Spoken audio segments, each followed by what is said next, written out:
الحاد کی زندگی گزاری، الحاد کی موت مر گئے، اس لیے کہ وہ آنکھ سے رب کو دیکھنے کی کوشش کر رہے تھے۔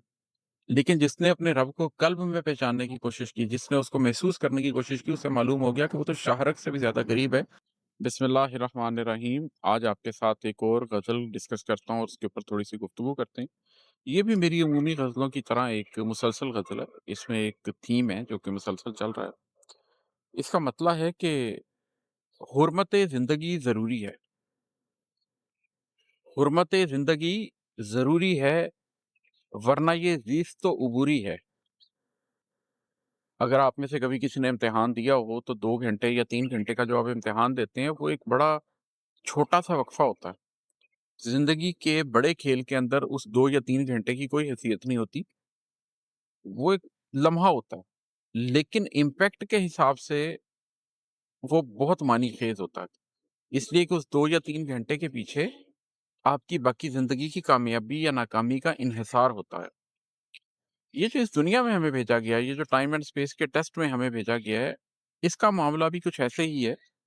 کہ یہ ایک عبوری قسم کی زندگی ہے۔ ہم تو جب اللہ نے ہمیں عالم ارواح میں پیدا کیا تھا، ہماری شخصیات تو تب سے موجود ہیں۔ تب ہمیں پیدا کیا گیا، پھر ہم سے ایک عہد لیا گیا، پھر ہمیں صلح دیا گیا، پھر ہمیں اس دنیا کے اندر بھیجا گیا، پھر ہمیں موت آئے گی اور پھر ہم اللہ تعالیٰ کے سامنے پیش ہوں گے اور ہم اپنے سوالات کا جواب دیں گے کہ ہم نے اس زندگی کو کیسے گزارا ہے۔ تو اس وجہ سے اس زندگی میں یہ دونوں تاثر پائے جاتے ہیں کہ ایک طرف تو یہ زندگی عبوری ہے، ہم سب جانتے ہیں کہ سب نے مرنا ہے، ہر شخص کی موت لکھی ہوئی ہے، کوئی نہیں جانتا کہ وہ کب مرے گا۔ یہ ایک بڑا چھوٹا سا وقفہ ہے، 13.6 13.8 بلین ایئرز ہو گئے ہیں اس کائنات کو بنے ہوئے، زمین کو بنے ہوئے 4.6 بلین ایئرز ہو گئے ہیں، انسان کو آئے ہوئے تو بھی وقت ہی کچھ نہیں ہوا۔ وہ جب ایک کلاک بناتے ہیں کہ اگر اس پوری کائنات کو جب سے یہ بنی ہے، اس کو اگر ایک 24 آورس کے سائیکل کے اندر شو کیا جائے تو انسان تو پچھلی رات 12 بجے سے اگر کلاک چلا ہے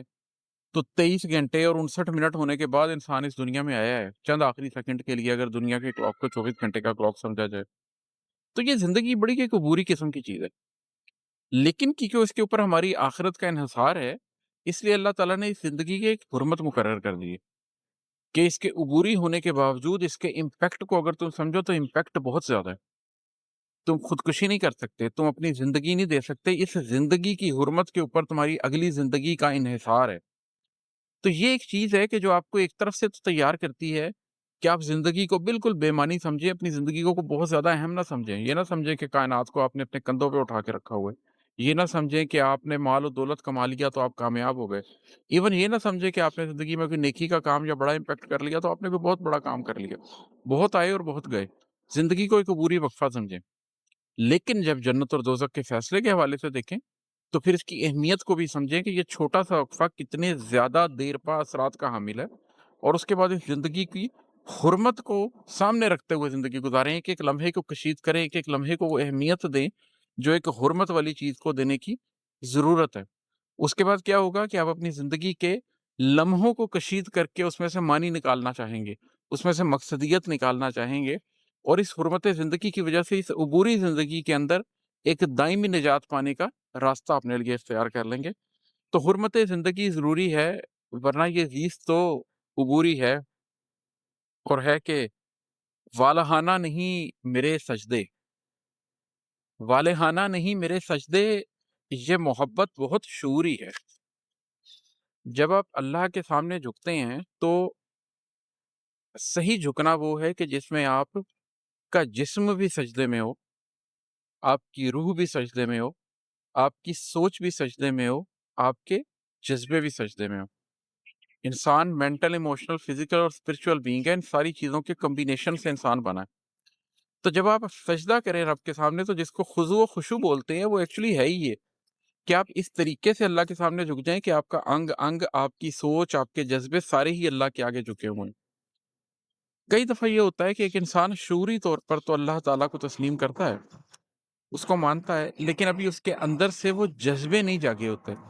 ابھی اس کے اندر سے وہ ایک کیفیت نہیں پیدا ہوئی ہوتی کہ اس کا اندر بھی رب کے آگے جھک جائے۔ قرآن اس کے بارے میں ذکر بھی کرتا ہے ان لوگوں کے بارے میں جو اسلام تو لے آئے تھے لیکن وہ بھی اپنے اسلام لانے کا